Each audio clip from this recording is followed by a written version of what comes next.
श्रील प्रभुपाद की जय। सो हम नारद भक्ति सूत्र के आज 43वें 43rd सूत्र पे चर्चा करेंगे, जो इस प्रकार है।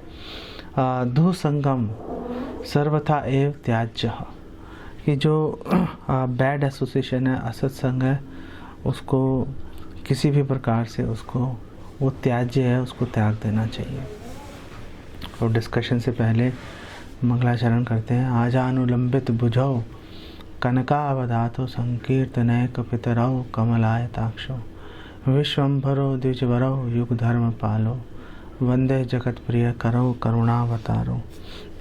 वंदे श्री कृष्ण चैतन्य नित्यानंदो सहोदितो गौड़ोदय पुष्पंदो चित्रो छंदो अनुतो पंचतत्वात्मकं कृष्णं भक्त रूप स्वरूपकं भक्तावतारं भक्ताख्यं नमामि भक्त शक्तिकम्। श्री कृष्ण चैतन्य प्रभु नित्यानंद श्री अद्वैत गदाधर श्वासदि गौर भक्त वृंदा। हरे कृष्ण कृष्णा कृष्णा हरे हरे, हरे राम राम राम हरे हरे। नमो विष्णु पादाय कृष्ण प्रेष्ठाय भूतले श्रीमते भक्ति वेदांत स्वामी निति नामिने। नमस्ते सारस्वते देवे गौरवाणी प्रचारिणे निर्विशेष शून्यवादी पाश्चात्य देश तारिणे। वैराग्य विद्या निज भक्ति योगा शिक्षार्थम एकः पुरुषः पुराण श्री कृष्ण चैतन्य शरीरधारी कृपाम्बुधिर्यस्तम अहम प्रपद्ये। तो अभी जो पीछे 4-5 सूत्रों से बात चल रही थी, साधु संघ की बात चल रही थी कि साधु संघ दुर्लभ है, अमोघ है, अगम्य है, उसको समझना मुश्किल है, और साधु संघ जो है भगवान की कृपा से प्राप्त होता है, भक्ति की जन्म स्थली है साधु संघ। और फिर उन्होंने नारद जी ने 42वें सूत्र में बोला कि तदेव साध्यताम कि साधु संघ को प्राप्त करो, उसके लिए प्रयास करो। और अब यहाँ पर वो ट्रैक एकदम से चेंज कर रहे हैं और वो बोल रहे हैं कि असत संग त्याग देना चाहिए, सर्वथा त्यागने योग्य है असत संग। तो आखिर वो ऐसा, और आगे आने वाले अप टू 50 सूत्र तक जो है असत संग के ऊपर ही बात चल रही है कि असत संग से क्या प्रॉब्लम्स आएंगी, कैसे क्या करें, और अगर असत संग से बच गए तो क्या लाभ होगा। और वो 50वें सूत्र पे जाकर हमारा जो 3rd चैप्टर है कि भक्ति प्राप्त करने के साधन क्या हैं, वो भी कंप्लीट हो जाएगा। इतना भक्तों के संग की महिमा बताने के बाद नारद जी अचानक से क्यों असत संग की बात कर रहे हैं? वो असत संग की बात इसलिए कर रहे हैं क्योंकि भक्तों का संग लेने में सबसे बड़ी रुकावट, बाधा जो है वो असत संग ही है। असत संग के चलते हम लोग भक्तों का संग करते नहीं हैं, और अगर भक्तों के संग में चले गए, फिजिकली भक्तों से जाके हम मिल भी लिए, तो भी हम प्रॉपरली जो है उसका लाभ हम उठा नहीं पाते। क्यों नहीं उठा पाते? असत संग के कारण। इसीलिए नारद जी यहाँ पर कह रहे हैं कि असत संग जो है वो सर्वथा त्यागने योग्य है। और जब वो ये बात कह रहे हैं तो हम इस डिस्कशन में हम बात करेंगे कि ये असत संग है क्या, और असत संग को हम आइडेंटिफाई कैसे करें, उसको पहचानें कैसे। और फिर हम कई प्रभुपाद के भक्ति सिद्धांत सरस्वती ठाकुर की कई हम कोटेशंस इसके ऊपर हम डिस्कस करेंगे। जो असत संग क्या है, चैतन्य चरितामृत में 2 स्थानों पर इसके जो है विशद इसका वर्णन है। चैतन्य महाप्रभु बता रहे हैं असत संग के बारे में, और वो बोल रहे हैं कि दुह संग, जो ये असत संग है, दुह संग जो ये बैड एसोसिएशन है, दुह संग कहिए कैतव, ये जो बैड एसोसिएशन है, एक्चुअली में धोखा है। अगर किसी को धोखा देना है उसको बैड एसोसिएशन में, असत्संग में डाल दो उसको। आप अगर किसी को धोखा देना चाहते हो और तो उसको आप एक ही बार धोखा दे पाओगे। अगर किसी का धन चुराना है, किसी को परेशान करना है, एक बार उसका धन चुरा लिया, काट की हांडी बार बार नहीं चढ़ती। बार बार आप किसी से धोखा नहीं कर सकते, वो पहचान जाएगा। लेकिन अगर आप चाहते हो कि कोई व्यक्ति पूरी ज़िंदगी जो है वो धक्के खाता रहे, दुख झेलता रहे, तो कुछ मत चुराओ उससे।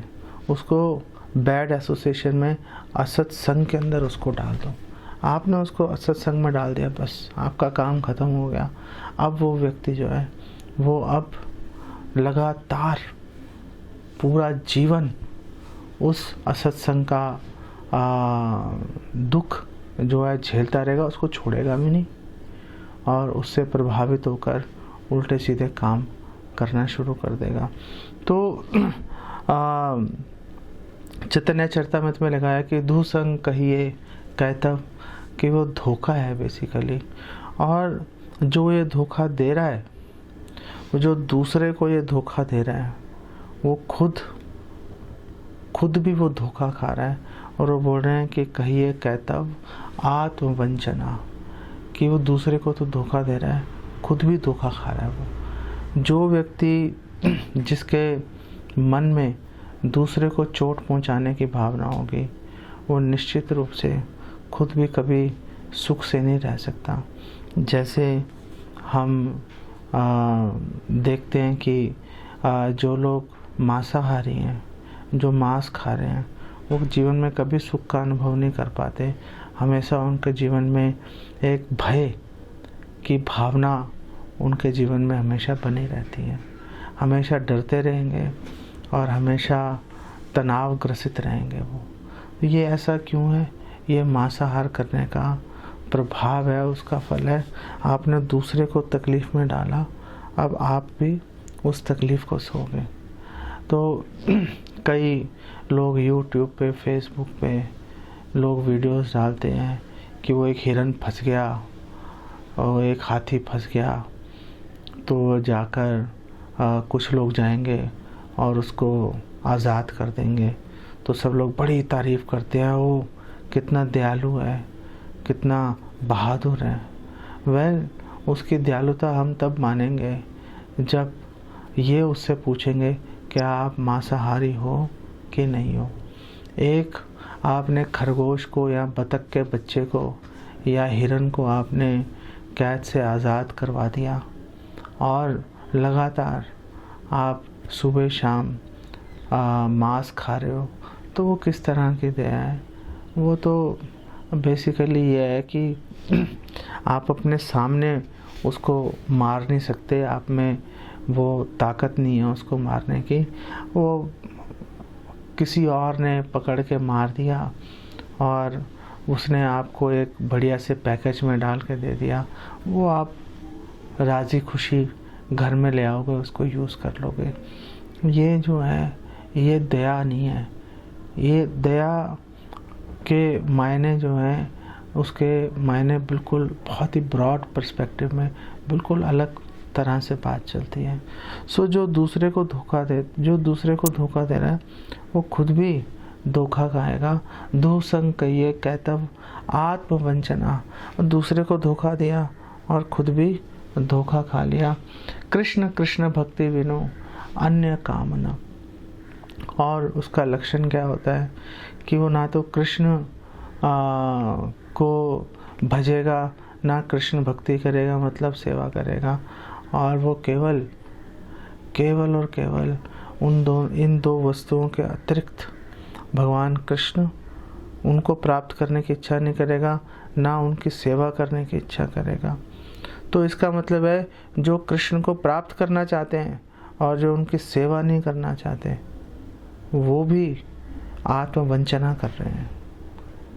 कितनी गहरी बात यहाँ पर लिखी हुई है कि चलो हम तो वंचना नहीं कर रहे, हम तो कृष्ण को प्राप्त करना चाहते हैं, हमें पता है कि कृष्ण भगवान है, तो आप प्राप्त करने के लिए क्या कर रहे हो?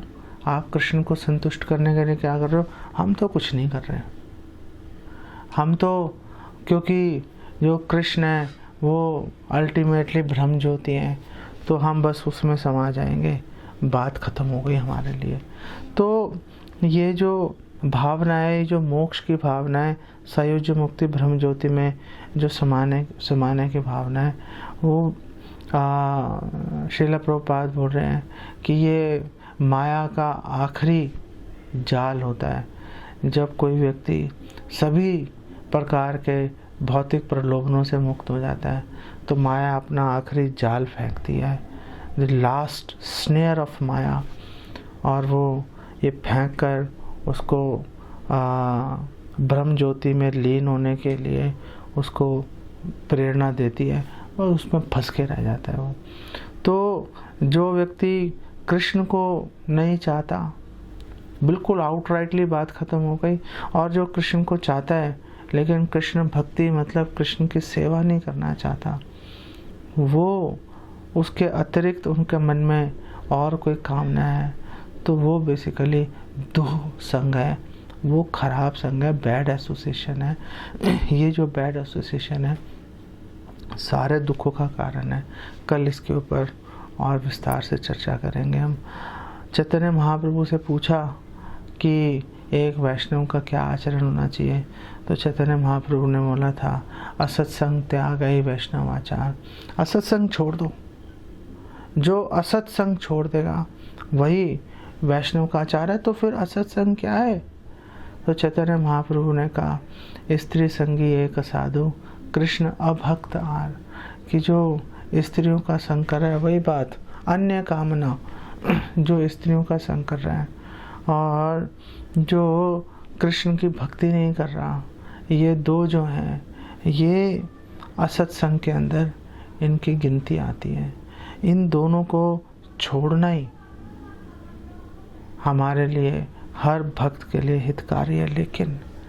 लेकिन प्रॉब्लम क्या है, इनको छोड़ने के अंदर इनको हम छोड़ तो दें, और छोड़ना बहुत आसान भी होता है, लेकिन इनको छोड़ने में सबसे कठिन जो बाधा है वो हमारे मन ही की होती है। हमारा मन हमें ये असत्संग छोड़ने के लिए हमें कभी भी, हमें हमेशा रोकता रहेगा, बड़ी से बड़ी रुकावट, बड़े से बड़ा लॉजिक खड़ा कर देगा। और क्योंकि ये जो असत्संग है वो हमें सत्संग करने से रोकता है। अब भगवान कृष्ण भगवत गीता में कह रहे हैं, ये यथा माम प्रपद्यन्ते ताम तथा भजामि हम, कि जो मेरे साथ जैसा व्यवहार करता है मैं उनके साथ वैसा व्यवहार करता हूँ। तो इसका मतलब क्या है? इसका मतलब है कि अगर कोई सत्संग करेगा तो वो सत बन जाएगा, वो असत्संग करेगा वो असत बन जाएगा, जन्म मृत्यु के चक्कर में फंस जाएगा। अगर कोई व्यक्ति भगवान को माया समझेगा वो खुद माया बन जाएगा, भगवान को जड़ समझेगा वो खुद जड़ बन जाएगा, भगवान को लाइट प्रकाश ब्रह्म ज्योति समझेगा वो खुद ही लाइट बन जाएगा। और अगर कोई व्यक्ति भगवान को परम पुरुषोत्तम भगवान मानकर कृष्ण को और उनकी अगर उपासना करेगा, वो भगवान जैसा ही उसमें गुण प्रकट हो जाएंगे। समासते गुणा, सारे जो सद्गुण हैं उसके अंदर प्रकट हो जाएंगे, और वो उन सभी सद्गुणों को भगवान की सेवा में नियुक्त करने के लिए भगवान के धाम वैकुंठ में पहुंच जाएगा। तो ये यथा माम प्रपद्यन्ते, जैसा हम भगवान के साथ व्यवहार करेंगे वैसा व्यवहार है। भगवान भक्तों का संग कृष्ण से अभिन्न है। नारद जी भी इसकी पुष्टि कर रहे हैं। नारद जी कह रहे हैं कि कृष्ण भक्त और कृष्ण में भेद का अभाव है, दोनों एक ही बात है।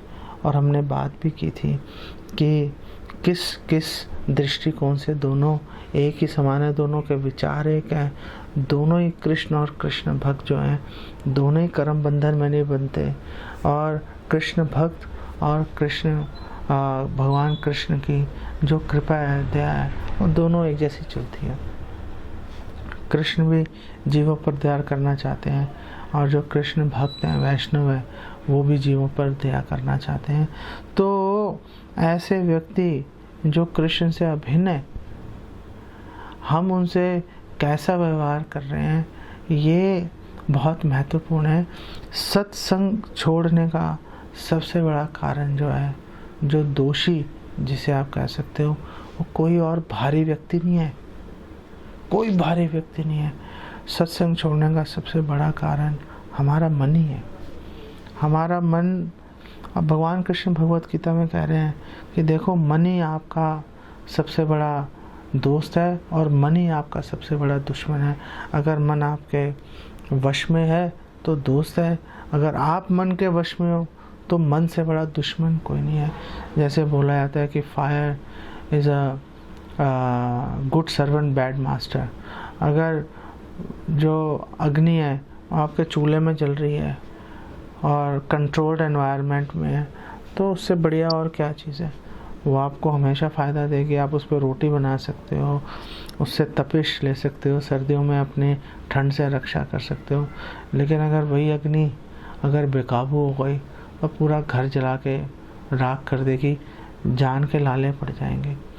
सो जो मन है अगर नियंत्रित नहीं है, तो ये बात भक्तों पर लागू होती है, भक्तों पर भी उतनी ही लागू होती है ये बात। ऐसा नहीं है कि जो भक्त हैं, जो भी साधना कर रहे हैं, रेगुलेटरी प्रिंसिपल्स फॉलो कर रहे हैं, जो साधुओं के संग में, उन पे ये बात लागू नहीं होती। इनफैक्ट ये असत्संग त्यागना जो है, ये सबसे ज़्यादा रेलिवेंट अगर किसी के लिए है तो वो भक्तों के लिए ही है। अब भक्त तो वैसे ही ये यथा माम प्रपद्यन्ते के चलते वैसे ही वो भौतिक संसार में फंसा ही रहेगा, उसके शुभ की तो कोई कामना दिखाई नहीं दे रही। तो जो भक्त हैं, जो जिनके लिए एक होप है, जिनके लिए एक आशा की किरण आ रही है कि हाँ, इनका भौतिक जीवन समाप्त होने वाला है, संसार क्षय होने वाला है इनका, उनके विषय में हम बात कर रहे हैं। ये महत्वपूर्ण विषय है बात करने के लिए। तो असत्संग में प्रवेश करने के लिए सबसे जो मुख्य कारण ये होता है कि जो सत्संग है, जो वैष्णव का संग है, जिसके लिए हमें प्रयास करना चाहिए। और प्रयास करने का मतलब क्या है? प्रयास करने का मतलब है अपनी ईगो को शांत रखना चाहिए, अपने डिफरेंसेस को ख़त्म कर देना चाहिए, उन मतभेदों के साथ जीते हुए भक्तों का संग करते रहना चाहिए। अगर आपके किसी भक्त के साथ डिफरेंसेस हैं, मतभेद है, होते ही हैं।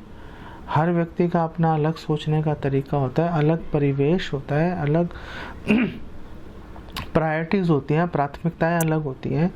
तो विचारों में थोड़ा बहुत भेद, डिफरेंस होना आम बात है। लेकिन हम अगर उन डिफरेंसेस को मुद्दा बना लें और छोटी छोटी बात पर हम वैष्णव का संगी छोड़ के चले जाएं, तो वो वैष्णव को भी दुखी कर दिया हमने, और ख़ुद भी हम, जो वो अवसर था हमारे पास में, उनका वैष्णव की सेवा करने का अवसर था हमारे पास में, वैष्णव से मार्गदर्शन लेने का अवसर था हमारे पास में, वो सब हमने त्याग दिया केवल अपने इस अनियंत्रित मन के वशीभूत होकर। इसलिए भक्ति सिद्धांत सरस्वती ठाकुर मन को कंट्रोल करने में उसकी बहुत बड़ी बात करते हैं, और उन्होंने पूरा एक पोएम, एक पूरा भजन ही लिख दिया मन के ऊपर, जिसका पहला जो स्टैंजा है, पहला पैराग्राफ इस प्रकार है: दुष्ट मन तुम्ही किसेर वैष्णव। कि वो दुष्ट मन, वो बैड माइंड, तुम कैसे वैष्णव हो? तो ये जो भक्ति सिद्धांत सरस्वती ठाकुर ने, इससे हमें पता चल रहा है कि वो, उन्होंने अब भक्तों के लिए नहीं लिखी, भक्तों की बात कर रहे हैं। वो भक्तों के विषय में चर्चा चल रही है यहाँ पर, और वो बोल रहे हैं कि ओ मन, जो भक्त है वो अपने मन से बात कर रहा है। तो उसने पहले मन को अपने से सेपरेट करके देखना शुरू कर दिया। ये भी बहुत बड़ी बात है। और वो कह रहे हो मन, तुम कैसे वैष्णव हो और बड़े अजीब से व्यक्ति हो तुम। वो कह रहे हैं प्रतिष्ठार तरे निर्जनेर घरे, कि हम प्रतिष्ठा, जो चीप एडोरेशन है, जो सस्ती प्रशंसा, लोगों का आदर पाने के लिए तुम निर्जन एकांत में चले गए और तुम सोच रहे हो कि तब हरि नाम, और वहाँ पे तुम बैठ के हरि नाम करोगे। लेकिन भक्ति सिद्धांत सरस्वती कह रहे हैं कि ये जो हरि नाम तुम निर्जन में भक्तों के संग को त्याग कर, जो तुम ये हरि नाम करने की बात कर रहे हो, केवल कैतव, वो केवल धोखा है और कुछ नहीं है। ये देखो, ये कैतव धोखा वापस जाके वहाँ पर धूसंग की परिभाषा से मिल गया। तो हमें सबसे बड़ा धोखा जो है हमारा मन ही देता है। जब हमारा भक्तों के संग में हमारा विश्वास उठ जाए, तो ऐसी बात नहीं है, अगर आपका किसी एक वैष्णव के प्रति श्रद्धा घट गई, चलो कोई बात नहीं, हो ही जाता है। आप जब जुड़ते हो तो जो सामने अवेलेबल डिवोटी होता है, चलो आप उसका संग करना शुरू कर देते हो, दैट्स फाइन। वो एक नॉर्मल एक प्रोसेस है। और आप उनका संग कर रहे हो, चलो आपको कुछ नॉलेज हो गई, फिर सडनली आपने रियलाइज़ किया आफ्टर 4, 5, 10 ईयर्स कि मेरी रुचि तो किसी और चीज़ में है। मैं इस भक्त से जिनका संग ले रहा हूँ, इनकी रुचि किसी और में है, मेरी रुचि किसी और में है। कोई प्रॉब्लम नहीं है, इसमें कोई बुराई नहीं है। लेकिन अब सडनली आप उस वैष्णव को आप उसकी अवहेलना करके, उपेक्षा करके आप चले जाओ, वो अच्छी बात नहीं है। आप अगर जाना चाहते हो, आपको लगता है कि अब मैं किसी और वैष्णव का संग करना चाहता हूँ, उसमें कोई भी प्रॉब्लम नहीं है 1% भी। आप उस वैष्णव के पास जाइए, उनका आशीर्वाद लीजिए। इनफैक्ट जब अर्जुन युधिष्ठिर युद्ध कर रहे हैं, बाण ही चलाने लगे हैं भीष्म पे, द्रोणाचार्य पे, तो उन पर बाण चलाने से पहले, उनके प्राण लेने से पहले उनके चरणों में प्रणाम कर रहे हैं। जब महाभारत का युद्ध शुरू होने वाला था, तो अर्जुन और युधिष्ठिर ने पहले भीष्म पितामह और द्रोणाचार्य के पैरों में बाण मारा। तो जो बाण है वो निकले और धड़ से द्रोणाचार्य के रथ के पहिए के पास जाकर धंस गया, भीष्म पितामह के पहिए के पास जाकर धंस गया। तो फिर भीष्म पितामह और द्रोणाचार्य ने अपना धनुष बाण उठाया और उन्हें सर से बाण छोड़ा, और जो बाण है वो युधिष्ठिर महाराज अर्जुन के सिर के ऊपर से निकल गया। तो उन्होंने उनके पैर छुए थे बाण से, और द्रोणाचार्य और भीष्म पितामह ने उनके सिर पर बाणों से आशीर्वाद दिया। तो आप कृतज्ञता दिखा के आप उनसे परमिशन ले लो। आप अपना जो प्रेडिकामेंट है, जो आपके मन में द्वंद्व चल रहा है, आप वो बैठो, डिस्कस करो, और डिस्कस करके आप उनसे मार्गदर्शन ले लो। हो सकता है वही आपका हाथ पकड़ के किसी के पास ले जाए कि चलो आपको किसी और, ये वैष्णव है, इसके संग में आपको ज़्यादा लाभ मिलेगा। हमें ऐसे उदाहरण मिलते हैं चैतन्य चरितामृत में। हम देखते हैं कि श्यामानंद प्रभु जो हैं, उनको हृदय चैतन्य गोस्वामी ने उनको बोला था कि तुम जाकर जीवा गोस्वामी से शिक्षा ले लो। वेल, उसमें क्या है, नरोत्तम दास ठाकुर शिष्य थे, किनके शिष्य थे, लोकनाथ गोस्वामी महाराज के, आई फॉरगॉट। तो नरोत्तम दास ठाकुर जो है वो शिष्य किसी और के थे, और जाके उन्होंने एसोसिएशन जीवा गोस्वामी से लिया। वेल, ऐसा हो जाता है। लोकनाथ गोस्वामी ने बिल्कुल ऑब्जेक्शन नहीं किया कि मेरा शिष्य जो है ये नरोत्तम दास वहाँ क्या करने जा रहा है। आपको खुशी है कि जीवा गोस्वामी एक उन्नत भक्त हैं, अच्छा एसोसिएशन ले रहा है। हृदयानंद गोस्वामी जो है, हृदय चैतन्य जो गोस्वामी है, उन्होंने खुद सामने से उसको भेजा था कि जाओ भाई आप चले जाओ। एक माता जी डिवोटी थी, वो हमसे एसोसिएशन नहीं कर पा रही थी, उनको डिस्टेंस की प्रॉब्लम आ रही थी, टाइम की प्रॉब्लम आ रही थी। तो उन्होंने जब इस बारे में बताया तो एक बहुत ही उन्नत भक्त है माता जी, तो हमने उनसे इंट्रोड्यूस करा लिया और आराम से सुख से उनके मार्गदर्शन में भक्ति कर रही हैं। सब लोग प्रभुपाद के ही संतानें हैं। प्रभुपाद के अगर एक भक्त से, प्रभुपाद के एक पुत्र से, एक संतान से शिक्षा ने लेके दूसरे संतान से ले ली, उसमें कौन सा यार पहाड़ टूट गया। लेकिन जाने का एक मर्यादा होती है, एक तरीका होता है। और अगर आप जा भी रहे हो, ऐसा नहीं है कि तलवार लेके वो संबंध को काट दो। अरे वो तलवार से अज्ञान को काटना है, और तलवार से संसार में आसक्ति काटनी है। हम भक्तों के जो संग है वो ज्ञान के तलवार से हम भक्तों के संग को ही काट देते हैं कि अब तो हमें बहुत नॉलेज हो गई है, अब तो हमें बहुत ज्ञान हो गया है, अब हमें इनकी ज़रूरत नहीं है, ये पता नहीं क्या बोल रहे हैं। ऐसा विचार करके हम छोटी छोटी बातों पे, कई बार ऐसी ट्रिवियल मतलब मामूली बातों पे भक्त एक दूसरे से बात करना बंद कर देते हैं, कि बड़ा हैरानी की बात है। तदैव साध्यताम, प्रयास करना पड़ेगा आपको असत्संग रोकेगा, आपको सत्संग करने से, भक्तों के पास जाने से। आपको उसको ओवर रूल करना है, आपको उसकी बात को नहीं मानना है, उसको त्यागना है आपने असत्संग को, तो जाके बात बनती है, अदरवाइज ऐसे बात नहीं बनती। भरत महाराज ने अपने एग्जाम्पल से भरत महाराज ने दिखाया कि देखो असत्संग दिखने में बहुत अच्छा लगता है लेकिन बेड़ा गर्क कर देता है। वो एक प्यारा सा सुंदर सा एक हिरन का बच्चा आ गया और देखो भगवान की भक्ति से दूर खींच के ले गया। भरत महाराज को पता ही नहीं चला कि कब मैं भगवान की भक्ति से दूर हो गया, कब मैं भगवान के बारे में सोचते सोचते मैंने हिरन के बारे में सोचना शुरू कर दिया।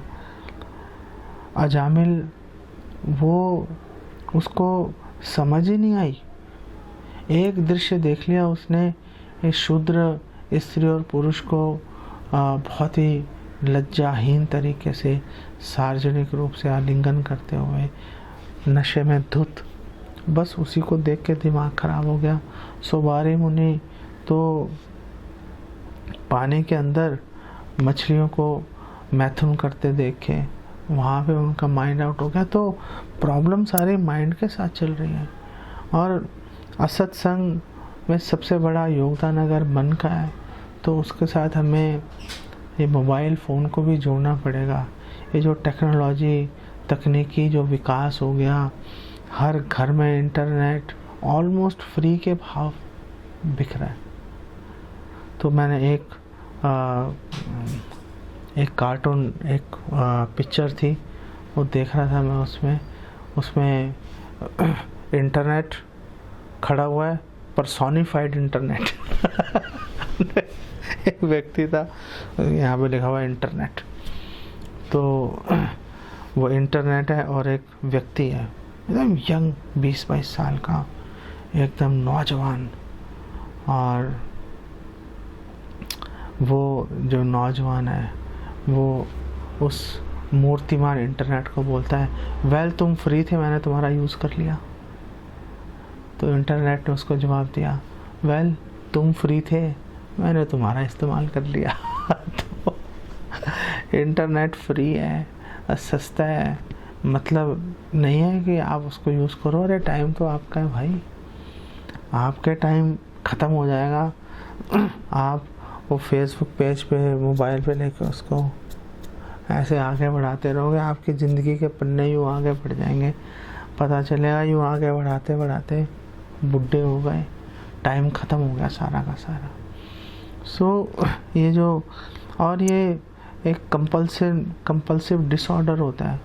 यहाँ का फ़ोन यहाँ पड़ा हुआ है तो आप जब कर रहे हो फिर 2 मिनट बाद ही क्या है, कोई किसी का मैसेज तो नहीं आया अरे भाई आया है, और 15 मिनट बाद देख लियो, भाई क्या आफत आ गई।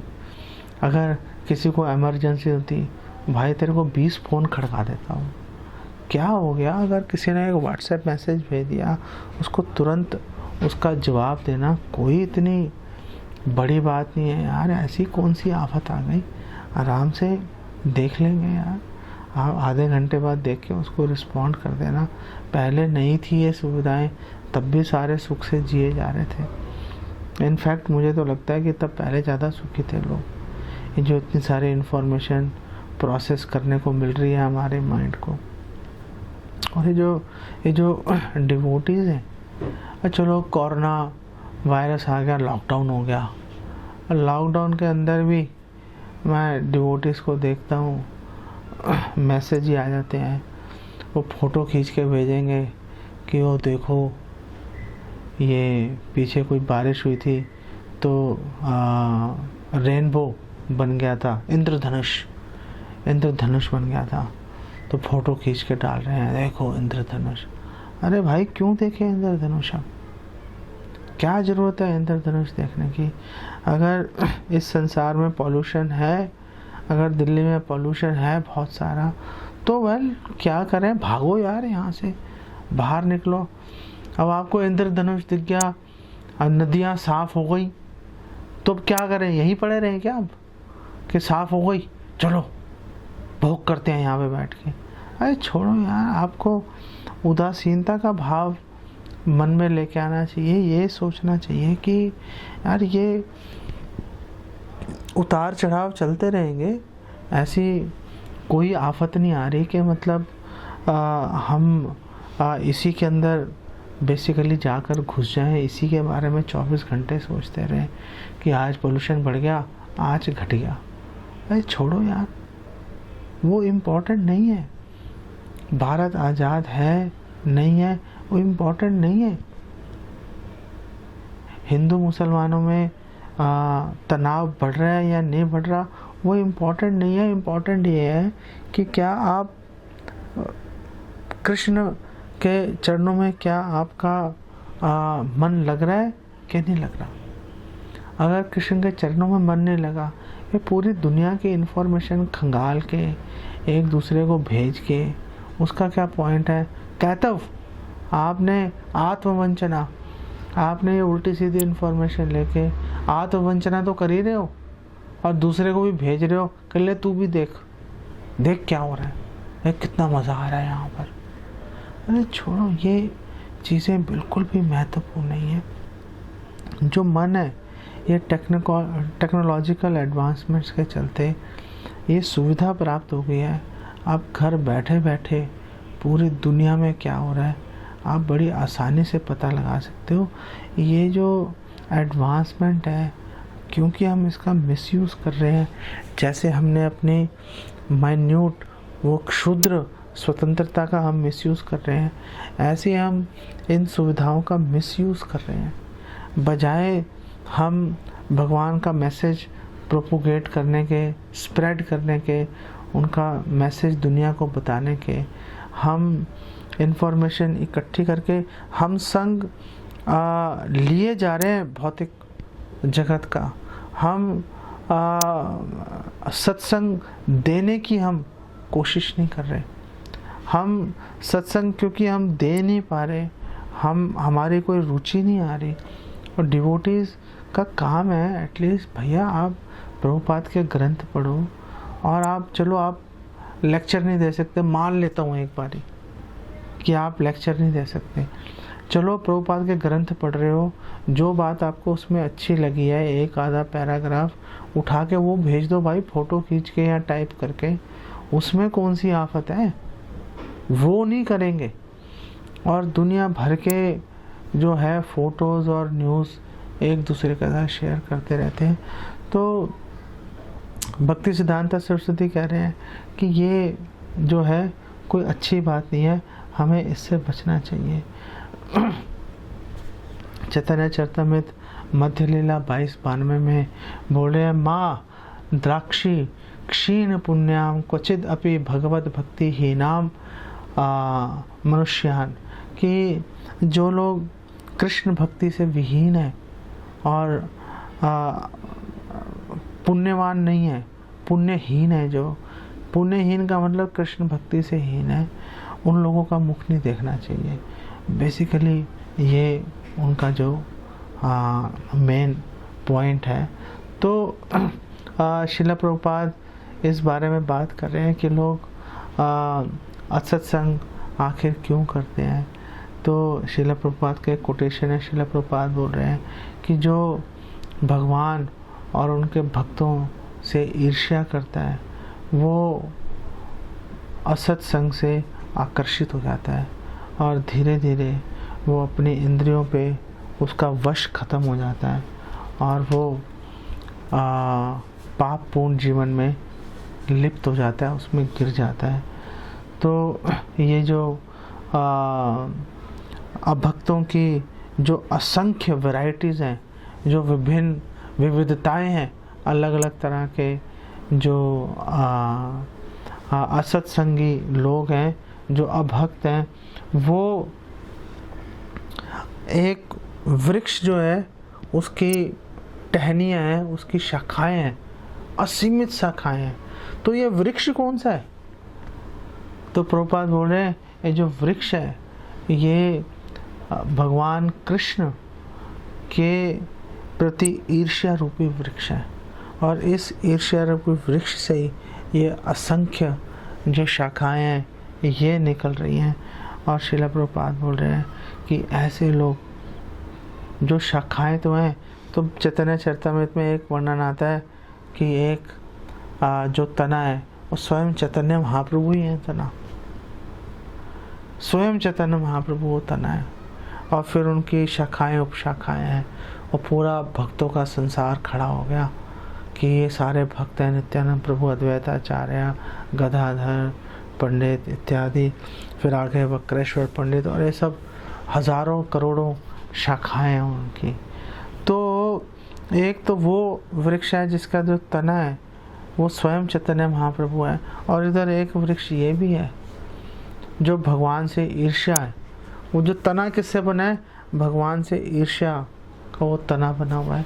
और ये जो तना है इसकी जो शाखाएं हैं, ये शाखाएं ये सारे अलग अलग तरह के जो इस ईर्ष्या रूपी, भगवत ईर्ष्या रूपी जो तने से जो फूटी हैं, अंकुरित हुई हैं शाखाएं, ये शाखाएं जो हैं ये असीमित अभक्त हैं।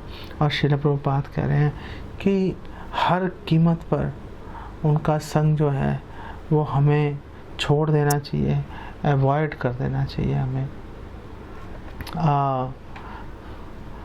आपको एक दो आपको कोट्स आपको बता देता हूँ मैं।